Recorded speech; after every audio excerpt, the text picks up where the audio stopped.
do Senhor Jesus, querido aluno da Escola Bíblica Dominical, eu sou seu amigo pastor Janderson Nascimento, estou segundo vice-presidente da Assembleia de Deus aqui em Vitória da Conquista, uma igreja pastoreada pelo pastor Davi Oliveira Boa Sorte. E hoje, pessoal, para a glória de Deus, nós chegamos na lição de número 4 desse quarto trimestre da CPAD em 2022. Hoje nós estamos trabalhando nesse trimestre sobre o tema A Justiça Divina, a preparação do povo de Deus para os últimos dias no livro do profeta Ezequiel. Hoje nós vamos trabalhar sobre o seguinte assunto: quando se vai a glória de Deus? E eu espero que o Senhor Jesus ministre ao teu coração. Você que está chegando por aqui pela primeira vez, aproveita, se inscreve no canal, passa a ser um dos nossos alunos, deixa aí o teu likezinho, o teu joinha, porque com isso você ajuda muito a gente a falar de Jesus, compartilhar a palavra de Deus e, claro, alcançar mais vidas para Cristo. Você pode deixar aí no comentário de onde você está me assistindo, coloca o nome da tua cidade, em nome do Senhor Jesus, eu quero te conhecer. Eu estou comentando as lições de adultos, jovens, juvenis, discipulado, adolescentes, vencedores, pré-adolescentes também. Você encontra todos os nossos trabalhos aqui na descrição desse vídeo e em um comentário abaixo. Fica à vontade para conhecer em Cristo Jesus. É claro também, se você é professor da classe dos adultos e quer poupar o teu tempo para preparar a tua aula, para organizar o esboço da tua ministração, eu tenho tudo isso organizado e preparado para você. É só você se tornar um dos nossos assinantes no Facilita EBD. O Facilita EBD tem a proposta exatamente de ajudar você a poupar o teu tempo. No Facilita você vai encontrar o esboço da minha aula, da aula que eu preparo com os versículos e argumentos a mais, além da lição. Você vai encontrar também o PowerPoint para poder utilizar nas tuas ministrações para que a tua aula seja louvável e, claro, uma aula abençoada para a glória de Deus. E tudo isso você pode ter acesso se tornando um dos nossos assinantes. A nossa assinatura é trimestral e a nossa proposta está na descrição desse vídeo.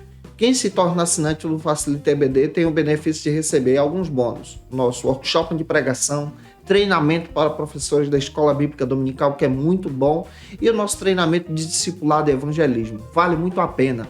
Que Deus te abençoe. Dá uma olhadinha. Está aqui na descrição desse vídeo e um comentário abaixo. Vamos então para a nossa aula de hoje em Cristo Jesus.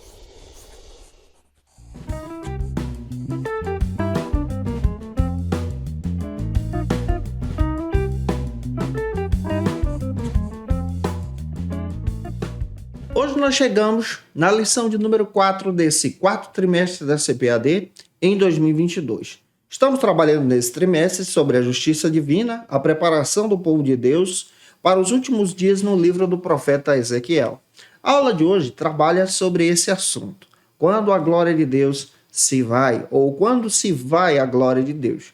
Para que você possa iniciar bem a tua aula, você pode trabalhar alguns argumentos importantes que a própria lição traz para a gente. O primeiro deles é a leitura bíblica do texto áureo. Vale a pena você fazer essa leitura, que se localiza em Ezequiel, capítulo 11, versículo 23. Apresente também a leitura da verdade prática e faça a leitura bíblica em classe, que se localiza hoje no texto de Ezequiel, capítulo 9, versículo 3, capítulo 10, versículo 4 e 18 e 19, capítulo 11, versículos agora 22 ao 25. Leia esse texto compassadamente e deixa Deus te usar na Escola Bíblica Dominical da tua igreja.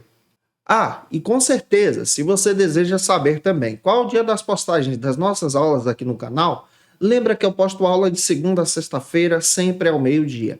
E toda segunda-feira é o dia especial, o dia marcado com você aqui na classe dos adultos. Toda segunda ao meio-dia, nós estamos postando aulas antecipadas para que você possa ter acesso ao nosso material e se preparar para ministrar uma aula extraordinária na Escola Bíblica Dominical da tua igreja. A aula de hoje procura trabalhar exatamente esse tema, quando se vai a glória de Deus. Conforme a proposta do Warren Wiersbe em seu comentário sobre o livro do profeta Ezequiel, ele deixa claro que a leitura do capítulo 9 ao 11 é um conjunto. Então é importante nós termos isso em mente. A leitura do capítulo 9 ao 11 do livro do profeta Ezequiel é um conjunto, é uma unidade, aonde o profeta Ezequiel justifica e apresenta por que Deus derramou então seu furor sobre o seu povo, sobre Judá e sobre Jerusalém.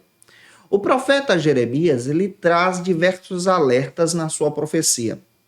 Quando nós analisamos as palavras do profeta Jeremias em Jerusalém, descritas então no texto de Lamentações, nós vamos perceber que essas palavras então se encaixam também com a profecia e com as palavras do profeta Ezequiel. Um detalhe que você precisa ter em mente: Jeremias está em Jerusalém e o Ezequiel se encontra na Babilônia. O Jeremias ele permanece em Jerusalém e o Ezequiel já se encontra na Babilônia, trazendo a sua profecia para os cativos. Se nós analisarmos o texto do profeta Jeremias, especialmente Lamentações, nós vamos entender toda a pegada da aula de hoje. Conforme Ralph Klein, comentando a respeito do livro de Lamentações, ele descreve a respeito do declínio espiritual de Judá. No texto de Lamentações, nós vamos encontrar um poema que relata e demonstra para nós o declínio espiritual de Judá, e dentro desse texto nós vamos retirar alguns princípios também. Vale a pena você fazer a anotação desses princípios.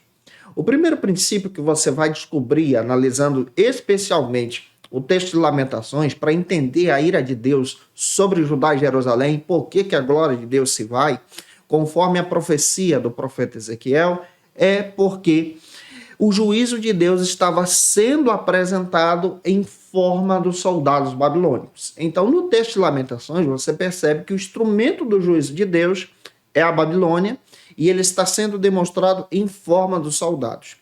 Lá em Lamentações, capítulo 1, versículo 5, você vai ver isso. Em segundo lugar, você vai perceber também, analisando o capítulo 3 de Lamentações, que o Senhor ele estava agindo com o seu juízo sobre Judá, porque Judá se corrompeu. Nós estudamos na aula passada que dentro do próprio templo eram encontradas então diversas abominações ali. Você vai ler isso lá em Lamentações capítulo 3, versículo 2. Observe esses textos sobre o cativeiro como um conjunto para entender o contexto então de Ezequiel.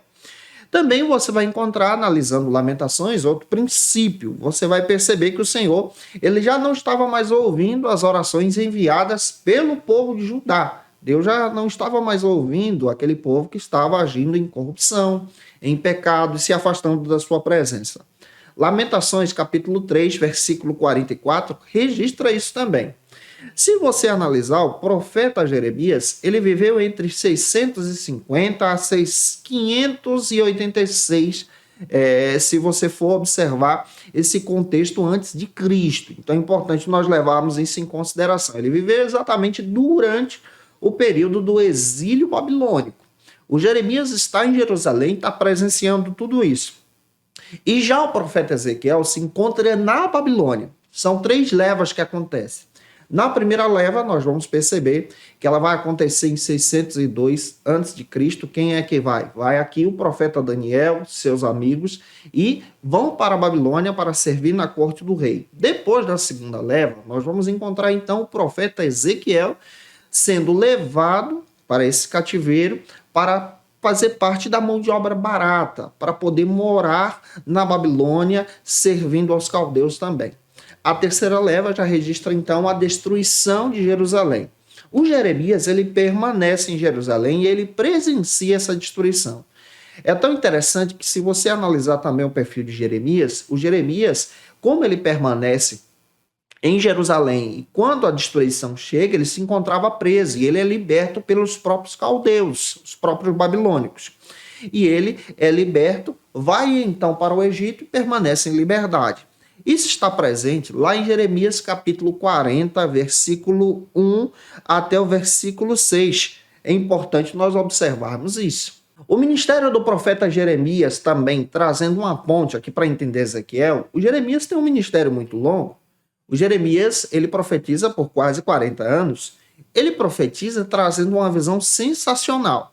Ele descreve a respeito da necessidade do povo de Judá voltar o seu coração para Deus e agir em arrependimento. Isso aqui é fundamental também.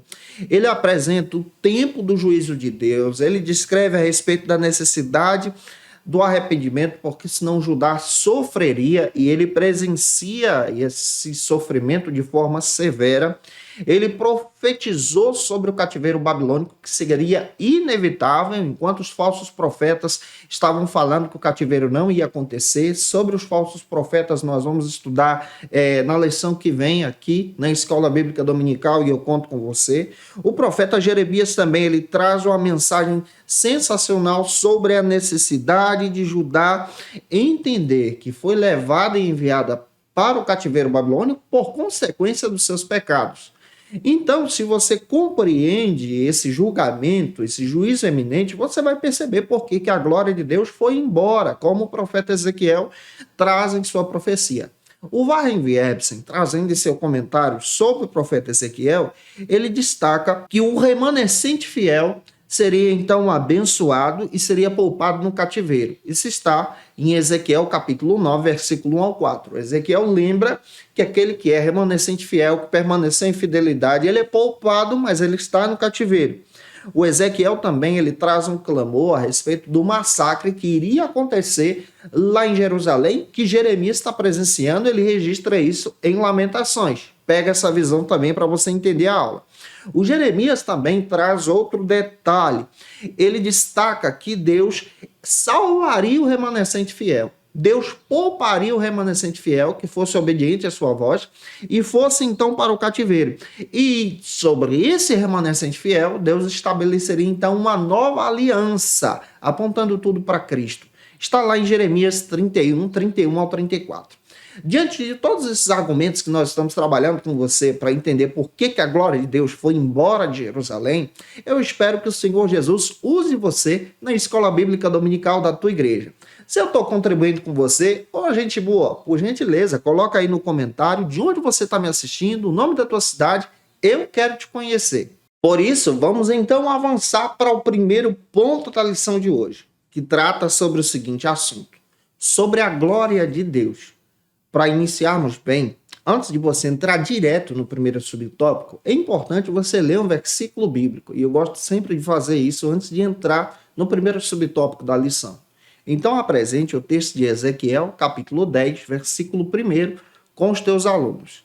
Depois, vamos então para o nosso primeiro subtópico, que trata sobre o significado de glória, para entendermos então esse sentido da glória de Deus, da Shekinah de Deus. O pastor Ezequias Soares, ele faz questão de comentar que a glória de Deus ela foi vista fisicamente na consagração do tabernáculo e do templo.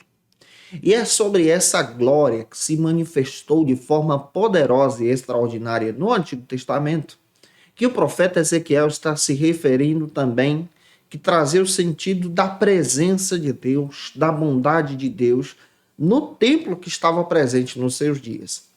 Lembre-se que o templo ainda estava erguido em Jerusalém e o Ezequiel, o Zeca aqui, ele se localiza agora na Babilônia e está trazendo essa profecia, dizendo então que a glória de Deus foi embora. Por quê?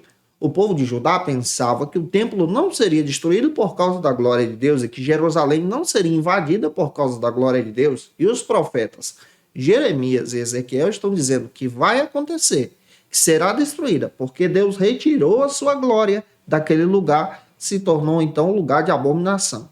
A partir da perspectiva do Warren Wiersbe, em seu comentário, ele descreve, lendo então o capítulo 10 de Ezequiel, versículos 8 ao 22, descrevendo que Ezequiel tem uma visão extraordinária.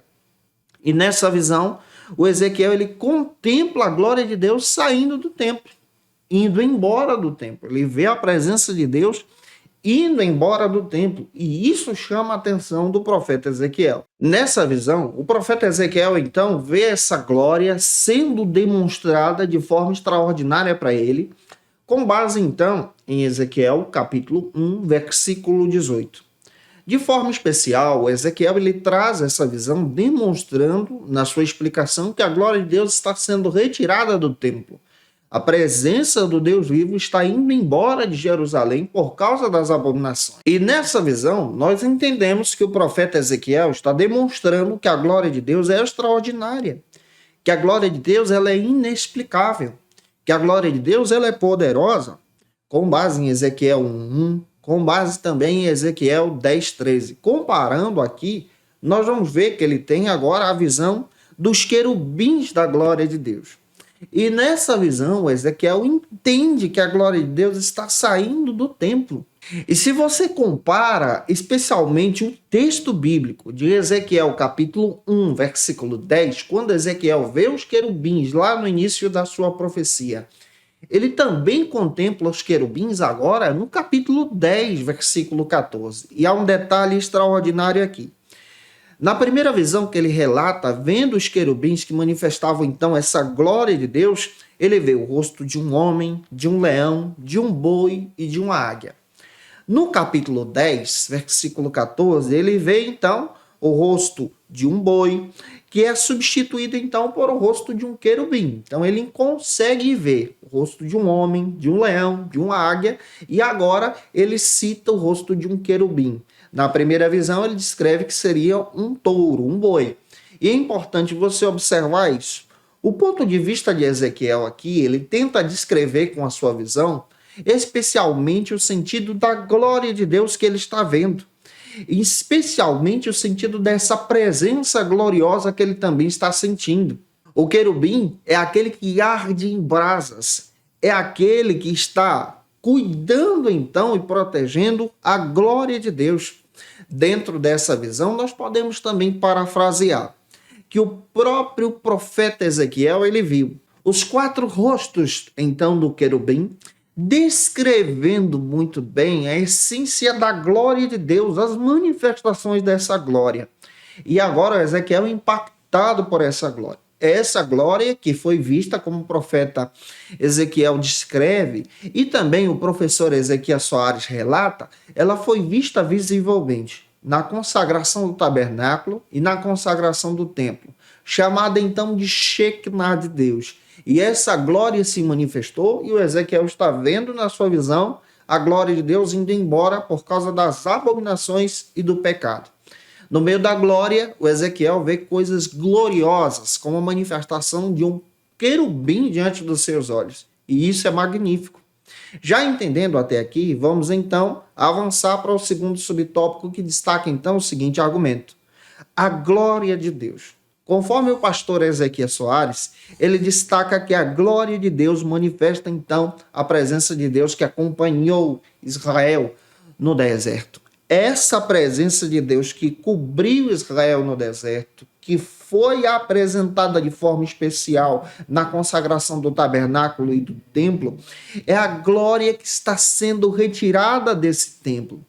Na consagração do templo, você vai ver lá em 2 Crônicas, capítulo 4, versículo 1 e 2, versículo também 14, essa glória encanta o povo, porque a glória de Deus, quando ela chega, ela modifica o ambiente, e isso é uma verdade, nós sentimos da presença dele. À luz da Bíblia, nós vamos entender que a glória de Deus ela tem grande importância, porque ela traz o impacto da revelação da santidade de Deus sobre nós. A glória de Deus destaca então a santidade do Deus vivo. O profeta Isaías, que citou a respeito do cativeiro babilônico, ele teve um impacto por causa da glória de Deus. Ele foi chamado, vendo a glória de Deus, em Isaías capítulo 6, versículo 3, ele viu então a visão dos serafins. E no meio dessa visão, ele identifica os serafins cantando e dizendo: Santo, Santo, Santo é o Senhor dos Exércitos. Toda a terra está cheia da sua glória. O Ezequiel tem a visão agora da glória de Deus e ele vê no meio dessa glória os querubins. E dentro da escritura, nós vamos ver que o profeta Ezequiel falou a respeito da glória de Deus. O profeta Isaías viu a glória de Deus. E cada profeta que é impactado pela glória de Deus exalta o Senhor por causa dessa glória. Você vai ver que o próprio profeta Isaías disse que a terra seria cheia da glória de Deus. É claro que essa terra seria impactada pela glória de Deus. E agora o Ezequiel está vendo a glória de Deus sendo retirada de Jerusalém, com base na própria Bíblia. A gente percebe, à luz das Escrituras, que essa glória de Deus agora, ela é revelada em Cristo. Essa glória de Deus é revelada em Jesus, que é o Deus encarnado, que esteve conosco, que habitou entre nós, que se entregou por nós. e agora nele nós temos salvação, o Evangelho também demonstra que a glória de Deus aponta para a salvação em Cristo. E existem pessoas que são cegas nesse mundo, que andam cauterizadas, que perderam a visão e não identificam a glória de Deus sendo apresentada na salvação em Jesus. O Paulo comenta sobre isso lá na segunda carta da igreja de Corinto, capítulo 4, versículo 4. Conforme o Varre-Viebs, ele diz que a glória de Deus partiu da entrada do templo. E o Ezequiel viu essa glória de Deus partindo do templo no capítulo 10, versículo 3 do profeta Ezequiel. Essa glória foi embora. E aqui nós percebemos que aquele trono com a carruagem apresentado na escritura, ele também vai embora do templo. E o profeta Ezequiel, ele está descrevendo o povo que estava confiando que o templo seria um amuleto, um símbolo, que Jerusalém não seria destruída, vai cair, vai perecer, porque Deus está retirando do templo a sua glória. Por quê? Na aula passada a gente estudou sobre isso. Eles estavam então adorando a ídolos, a abominações, a seres criados, ao invés do Deus vivo, criador de todas as coisas. O Dwight Littlewood, comentando no seu comentário, ele destaca que o texto de Ezequiel, capítulo 10, versículo 18, apresenta para a gente que Deus se afastou dessa casa, que é o templo em Jerusalém, se afastou dele.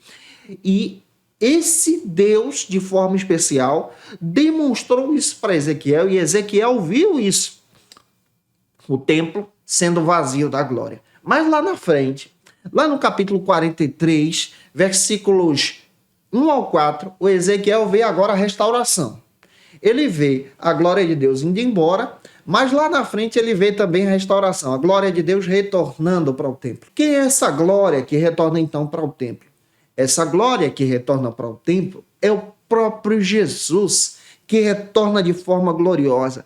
É essa presença que nós sentimos também. O Varre-Viebsen, comentando a respeito do santuário, do templo em si, ele destaca que esse santuário ele passa a ser um santuário vazio, porque a glória de Deus ela vai embora. Pegando uma aplicação para a gente, nós também somos o templo de Deus. Nós também exercemos essa vida para adorar a Deus, para louvar ao Senhor. A nossa vida só é alguma coisa quando a glória de Deus está sobre nós, em nós e habitando em nós, a partir da pessoa de Jesus. Quando você perde a essência, quando você perde a visão, quando você se contamina com o pecado, a glória de Deus se vai. A glória de Deus vai embora. Mas o profeta Ezequiel destaca no capítulo 43 que quando o povo se arrepende, quando a renúncia do pecado, quando o arrependimento, acontece então o avivamento. A glória de Deus retorna e Deus então é louvável. Então, se você já perdeu a glória de Deus, eu quero dizer para você que é tempo de se arrepender. Porque a glória de Deus está disponível através da pessoa de Jesus. Aceite a Ele como teu Salvador e você vai ter a oportunidade então de sentir mais uma vez da sua presença. Se eu já estou te ajudando até aqui, você conhece alguém que precisa muito assistir essa aula, manda esse vídeo aí para ele ou para ela, compartilha na tua rede social também, coloca o nome da tua cidade, de onde você está me assistindo aí, e vamos então para o segundo ponto, que trata sobre o seguinte argumento, sobre a retirada da glória de Deus. Você pode ler um texto que está, então, em Ezequiel, capítulo 10, versículo 14 ao 18. Lê esse texto compassadamente com os teus alunos, isso vai ser muito legal, porque você vai estar explicando em sala de aula para os teus alunos que a glória de Deus foi retirada por causa do pecado. E o primeiro subtópico destaca, então, o seguinte argumento, o querubim e a nuvem. Vamos entender essa visão que Ezequiel tem sobre o querubim que ele enxergou no meio da glória. Conforme o Varre-Viebsen, comentando então o capítulo 8 de Ezequiel, versículos 2 e 4, ele destaca que a Shekinah, glória a Deus, a glória de Deus, estava sobre o trono de Deus. Esse trono carruagem então se moveu no templo e saiu do templo se preparando então para deixá-lo de uma vez. Essa perspectiva é importante você explicar em sala de aula para os teus alunos sobre a visão de Ezequiel. É interessante pensar também que a glória de Deus indo embora, isso estava associado à chegada do juízo de Deus. O juízo de Deus estava se aproximando em forma dos caldeus, dos babilônicos, que vinham então para destruir Jerusalém e destruir o templo. A partida da glória de Deus traz então a consequência do juízo. Quando você então está longe de Jesus, se afasta de Jesus, se contamina então com o pecado, você vira réu do juízo e é julgado para o inferno. Mas a partir do momento que você se arrepende e procura viver uma vida para a glória de Deus, a graça de Jesus repousa sobre você. E essa graça, então, salva você a partir do momento que você deposita nele a sua fé. Efésios capítulo 1, versículo 6, versículo 12 e 14 diz que essa salvação é dada mediante a glória de Deus, a manifestação da bondade de Deus.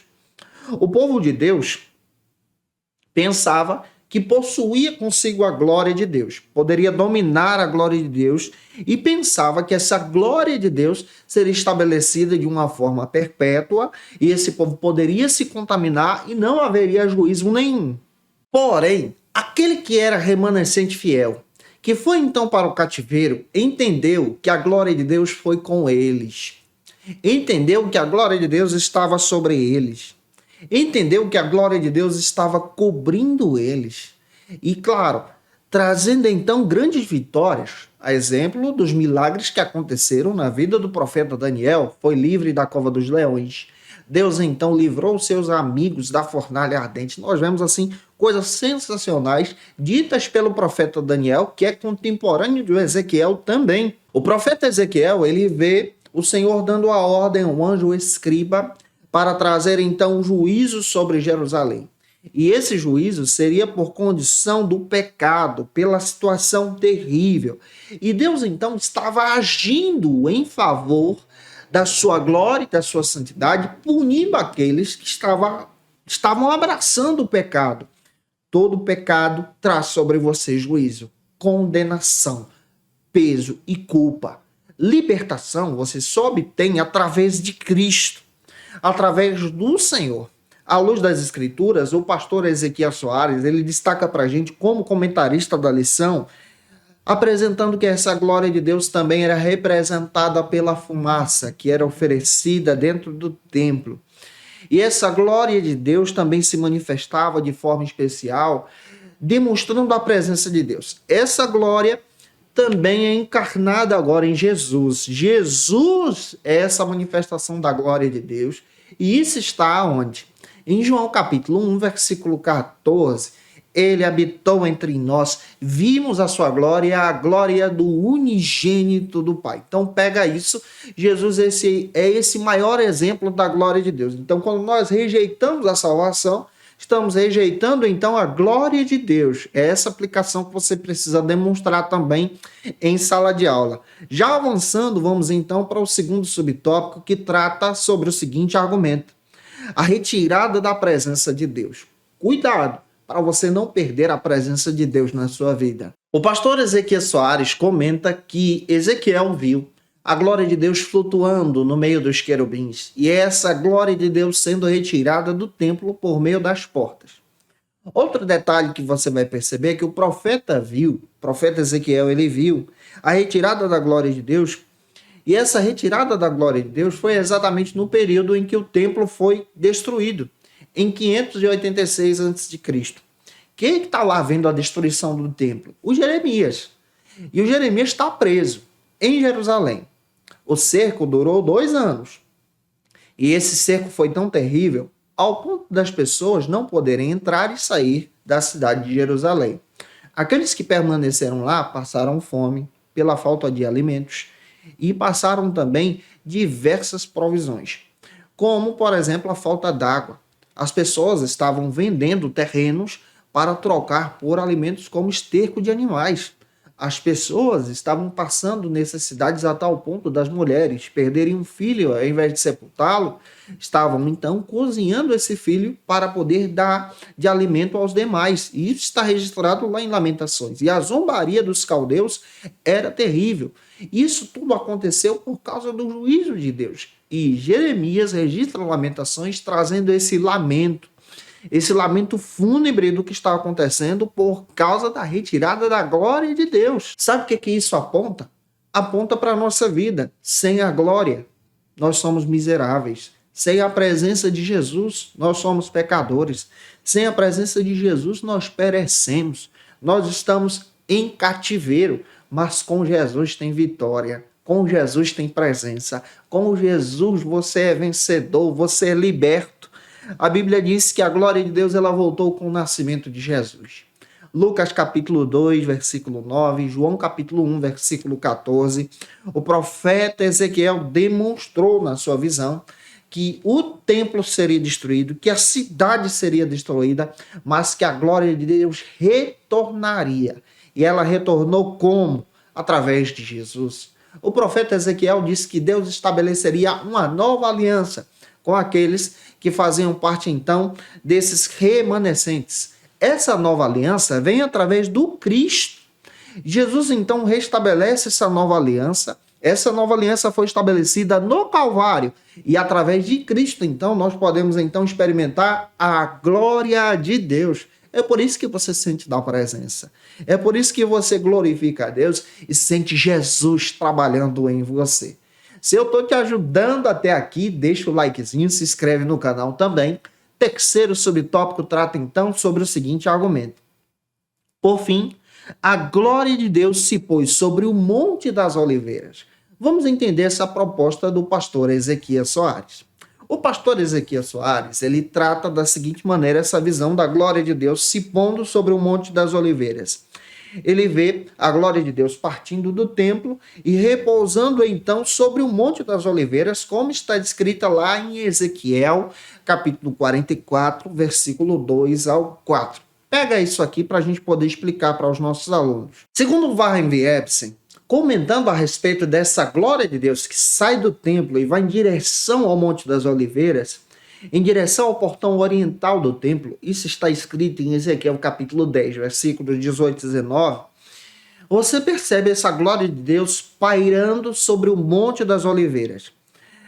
À luz da Escritura, nós vamos ver também quando a glória de Deus foi retirada do tabernáculo. Como assim? Essa glória de Deus ela foi roubada, que era o exemplo então da arca de Deus, lá no período do profeta Samuel. E lá naquele período, a palavra que foi utilizada para a saída da glória de Deus foi Icabor, que foi assim, então a glória de Deus, e isso está em 1 Samuel, capítulo 4, versículos 19 a 22.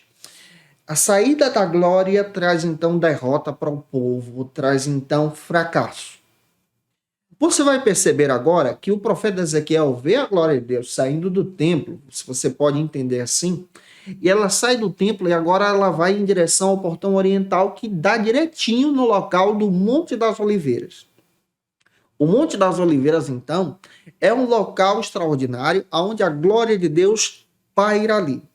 Conforme a Bíblia, o profeta Ezequiel vê a glória de Deus pairando especialmente sobre o Monte das Oliveiras. Isso está em Ezequiel 43, versículo 1 ao 5. Gente, para pensar. No Novo Testamento, quem é que está lá no Monte das Oliveiras orando, clamando por você e por mim? Quem é que está lá adorando a Deus, buscando o Senhor e se oferecendo ao Senhor para ir rumo ao Calvário? É Jesus, essa glória de Deus, esse Cristo glorificado. À luz da Bíblia, nós também vamos perceber que a crucificação de Jesus estabelece então a nova aliança. O Rei da Glória foi crucificado. Isso está em 1 Coríntios, capítulo 2, versículo 8. À luz da Bíblia também nós vamos perceber que Cristo então ressuscita. E ele se encontra com os discípulos no Monte das Oliveiras em direção a Betânia, como está escrito em Lucas capítulo 24, versículos 50 a 51, Atos capítulo 1, versículo 9 e versículo 12. E esse Cristo agora, que é a glória de Deus, que está no Monte das Oliveiras, que paira sobre o Monte das Oliveiras, o profeta Zacarias disse que num futuro escatológico ele retornaria para estabelecer o seu reino sobre o Monte das Oliveiras, demonstrando então a glória de Deus em Zacarias 14:4. Então, o sentido dessa profecia do Ezequiel aponta para a cruz de Jesus, a obra de Jesus no Monte das Oliveiras. Pega isso. É claro que no monte ele intercede por nós para depois ir para o Monte Calvário. Essa glória também, ela aponta para um futuro escatológico da glória de Deus sendo repousada e descida sobre o Monte das Oliveiras, como o profeta Zacarias profetizou em Zacarias 14:4. Então, tem vários sentidos aqui. O que a gente pode pegar? A gente pode pegar, por exemplo, o sentido da glória de Deus repousar sobre o Monte das Oliveiras, onde Cristo intercede por você, por mim também. Pega essa visão e deixa Deus te usar. E já avançando, vamos então para o terceiro ponto da aula de hoje, que trata sobre o seguinte assunto: sobre o segundo templo. Vamos compreender sobre isso. Nós estamos estudando sobre o primeiro templo, que agora a glória de Deus vai embora. Esse templo é destruído na queda de Jerusalém pela Babilônia, no cativeiro babilônico em 586 a.C. Agora, nós estamos trabalhando especialmente a construção do segundo templo no período de Zorobabel. Pega essa visão. E é claro que você precisa ler um texto bíblico que está em Ageu, capítulo 2, versículo 8 e 9.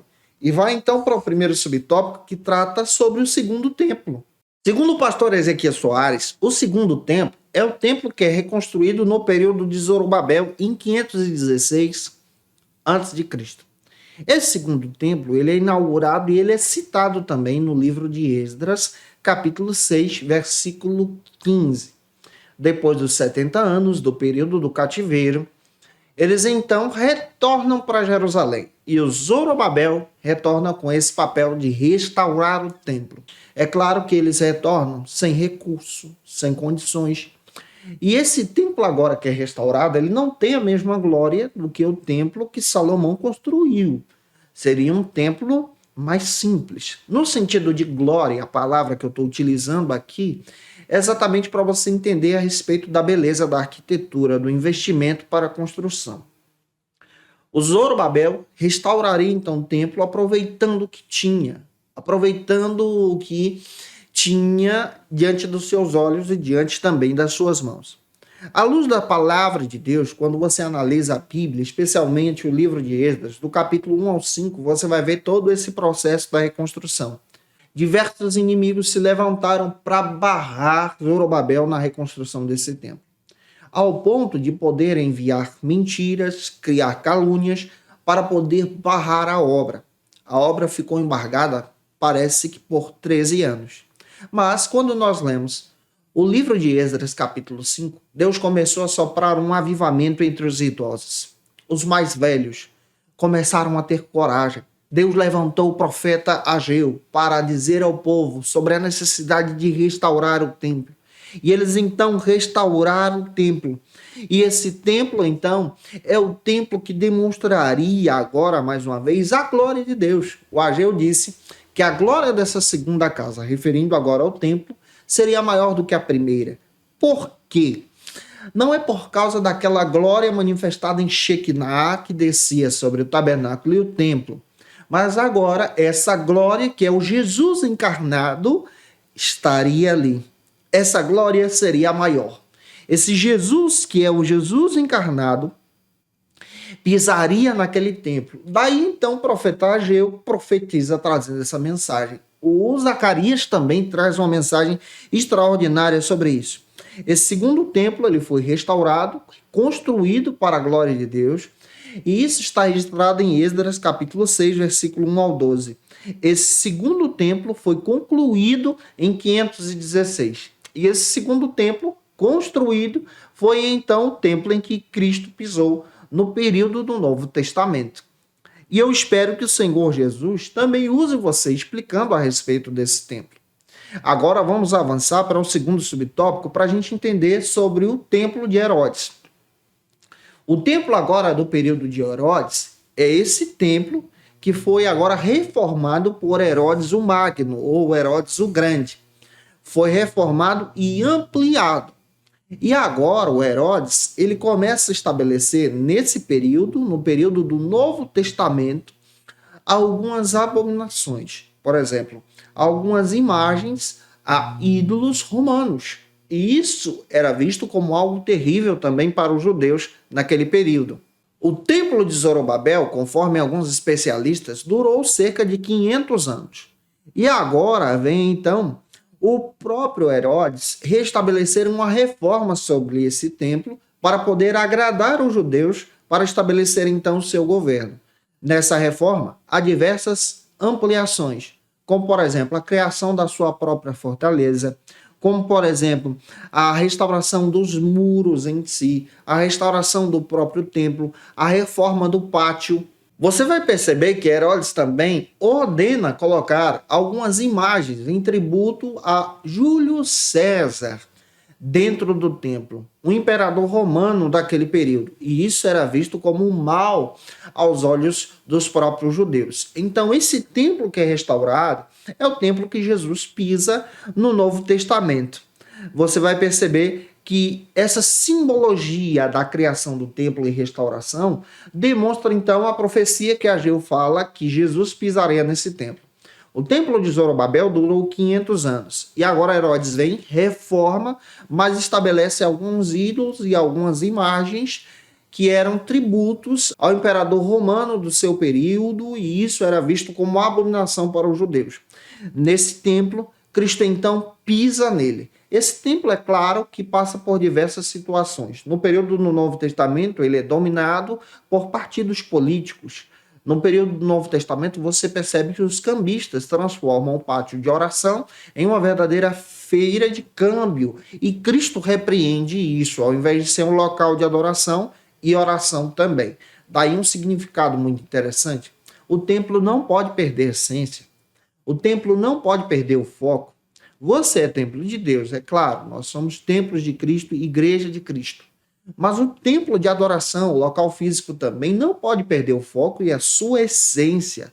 Deve ser um lugar de adoração, de louvor para a glória de Deus. Já avançando, vamos então para o terceiro subtópico que trata então sobre o seguinte argumento aqui na nossa lição: a presença do Filho de Deus. O pastor Ezequias Soares comenta que não há nenhum registro bíblico que a glória de Deus tenha enchido o templo de Zorobabel, no sentido da Shekinah de Deus, como o próprio profeta Ezequiel viu saindo do templo no seu período. Mas há um registro bíblico em demonstrar que a glória de Deus encarnada em Jesus, essa glória pisou no templo de Zorobabel. Ageu, capítulo 2, versículo 7, cita isso, e João, capítulo 1, versículo 14, também dá fundamento para esse texto, para a gente entender sobre isso. O grande templo de Zorobabel, ele traz um significado de arrependimento, de adoração, de voltar o nosso coração para Deus. Esse templo não tinha glória como o templo de Salomão. Tinha paredes de ouro. Era mais simples. Porém, esse templo repousa sobre ele a verdadeira glória, que é o próprio Cristo. Esse templo agora, ele traz um significado de restauração quando Jesus pisa nele. O profeta Ageu disse que isso ia acontecer. E esse Jesus encarnado pisou no templo que foi restaurado por Herodes, e esse Cristo foi crucificado no Calvário.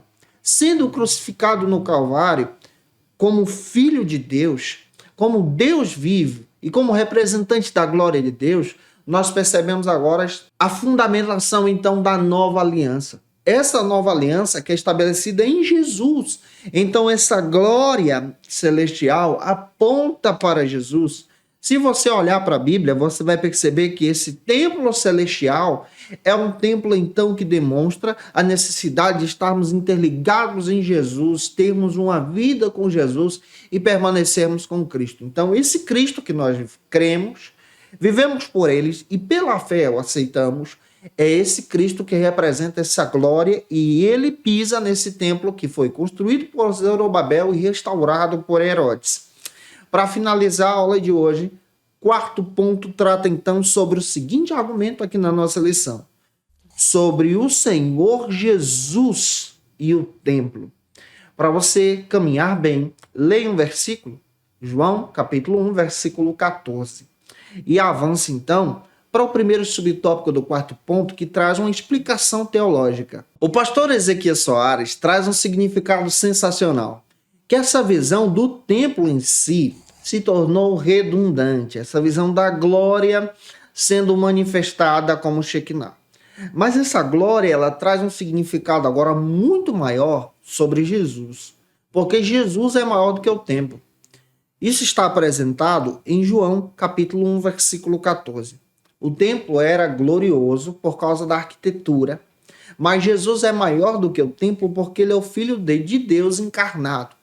Você vai perceber na Bíblia que o templo estava sendo guiado e governado pelos fariseus, os saduceus e o sinédrio naquele período dos dias de Jesus. Esse templo agora, que era magnífico, não representava a glória de Deus, a glória no próprio Jesus. O escritor das epístolas aos Hebreus, ele faz questão de dizer que Jesus, ele é maior do que o maior profeta, do que Moisés. Está lá no capítulo 3. Ele descreve que Jesus é maior do que a promessa. Está lá no capítulo 4. Ele descreve no capítulo 4 que Jesus é maior do que o sacerdócio e do que os sacrifícios. Está lá no capítulo 4 de Hebreus. No capítulo 5, ele descreve que o sacerdócio de Jesus é da linhagem de Melquisedeque. No capítulo 7, ele faz questão de restaurar e demonstrar que Jesus, ele é maior, ele é Senhor, ele é soberano e ele estabelece então a nossa fé. O ministério de Jesus é maior. Está lá no capítulo 8, demonstrando então em Hebreus, capítulo 8, versículo 6, que a glória de Jesus é muito maior do que a glória passageira do templo que foi feito por arquitetura aqui nessa era. Nós vamos perceber à luz da Bíblia que Jesus ele é maior do que a igreja, porque ele é o dono da igreja e se sacrificou por ela. Jesus ele é maior do que a igreja, que é composta dos eleitos, daqueles que foram chamados pelo Senhor, comprados pelo sangue. Quando eu me refiro a eleitos, eu estou dizendo que o sangue de Jesus elegeu a todos, não fica ninguém de fora, tá? Eu acredito de forma bíblica, de forma fiel, que Deus então nos dá a oportunidade, especialmente, para exercermos o livre-arbítrio, mas ele nos escolheu antes da fundação do mundo em amor e nos dá esse privilégio, conforme está escrito em Efésios capítulo 1, versículo 4. À luz da Bíblia, nós então somos glorificados em Jesus porque ele nos escolheu. Romanos capítulo 8, versículo 30.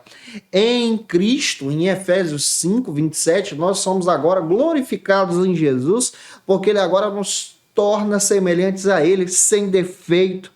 Em Cristo, agora nós entendemos que ele é o cabeça da igreja, ele é maior do que a igreja, ele é maior do que o templo, ele é maior do que você, porque agora nós somos corpo de Cristo e ele habita em nós. Isso está em Colossenses capítulo 1, versículo 18, João capítulo 13, versículos 16, 15, 20 também. Então, dentro da Bíblia, nós vamos ter essa perspectiva. Avançando, o segundo subtópico trata sobre o fim do templo. O pastor Ezequiel Soares comenta que o profeta Ezequiel anunciou o fim do templo, a destruição então do templo. O templo que seria destruído, repara, no período de Jeremias e dele também, mas esse templo ele cita que seria restaurado e ele também, uma profecia, descreve que o templo seria destruído. Esse templo que é destruído, escatologicamente falando, é o templo dos dias de Jesus. Ele foi destruído no ano 70 depois de Cristo. E o próprio Jesus citou sobre o fim do templo. Está lá em Mateus capítulo 23, versículos 38 e 39. Então esse templo, que simbolizava o lugar da glória de Deus, passa a ser destruído. Agora nós entendemos biblicamente falando, conforme a Bíblia, que o templo está em nós, ou seja, nós somos o templo, corpo morada de Cristo. Em Cristo agora nós temos a oportunidade de termos o Senhor como cabeça da igreja.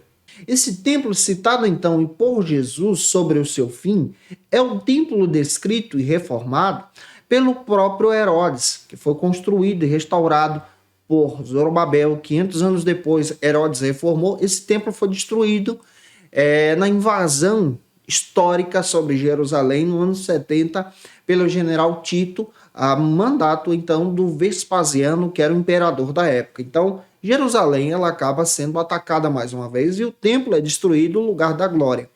Nesse sentido aqui, nós entendemos agora, biblicamente falando, que nós somos templo e morada de Deus.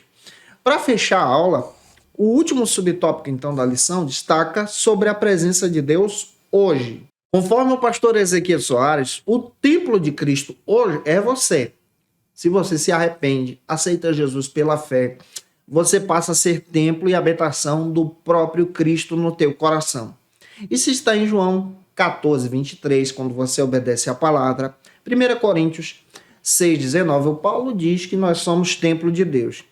O Russell Champlin, comentando a respeito disso, especialmente sobre 1 Coríntios 6, 19, ele destaca diversas verdades que nós precisamos levantar aqui. A primeira delas é que os crentes agora, quando aceitam a Jesus como seu Salvador, possuem então a presença do Espírito Santo permanente sobre eles, a partir do momento que eles reconhecem o seu pecado e passam a ser a habitação do Espírito Santo e andam conforme a palavra. A Bíblia também descreve de forma especial que a comunidade, a igreja em si, o hall de membros, também é conhecido como templo do Senhor e templo da presença do Espírito Santo. Por causa dessa presença de Deus que nós sentimos, nós nos tornamos então a habitação desse Deus de forma especial. Também vamos entender que é necessário compreendermos que em Cristo agora nós temos essa oportunidade de ser templos e morada do Senhor. Que essa palavra, então, edifique você. Espero muito ter ajudado você na ministração da aula de hoje, para a glória de Deus. E se eu ajudei você, se essa aula foi edificante para a tua vida, por gentileza, deixa aí teu comentário, por favor, isso me ajuda. É claro, se você pode também, tira uma foto, me marca no Instagram, segue a gente no Insta também. Tira uma foto desse povo bonito que toma aula com você, eu quero conhecer a tua turma também. Posta e me marca, vou ficar feliz em conhecer esse pessoal e repostar também no meu Insta para a glória de Deus. É claro, se você também deseja saber o dia das postagens das minhas aulas aqui no canal, você precisa saber que de segunda a sexta-feira eu estou postando aula aqui para você sempre ao meio-dia. E toda segunda-feira, gente boa, é o dia marcado dessa ministração da classe dos adultos. E eu te espero por aqui, para a glória de Deus, toda segunda em nome de Jesus. E se você está afastado de Cristo, já não sente mais da presença, está frio na fé, a glória de Deus, que é o Senhor Jesus, quer habitar em você. Aceite a Jesus como teu Salvador. Você pode fazer isso deixando um comentário abaixo aqui, eu quero Jesus, nós vamos orar por você e pedir a bênção de Deus sobre a sua vida para a glória e honra do Senhor. Esse é o nosso papel em Cristo Jesus, interceder por você para que você encontre o caminho da salvação. Como dica de leitura, pessoal, quero trazer para vocês alguns textos que utilizamos para construir o trabalho de hoje, a aula de hoje. Primeiro texto que eu quero indicar para você é o texto do pastor Ezequiel Soares, A Justiça Divina. Esse livro é o livro de apoio da lição, foi escrito pelo pastor Ezequiel Soares e a Daniele Soares. Vale a pena você ter esse material, você encontra ele na editora CPAD. Vai lá, pede o seu, vale muito a pena você ter esse recurso em mão também. Eu tomei como base também a Teologia do Antigo Testamento, da editora CPAD, do Roy Zu, que você encontra no site.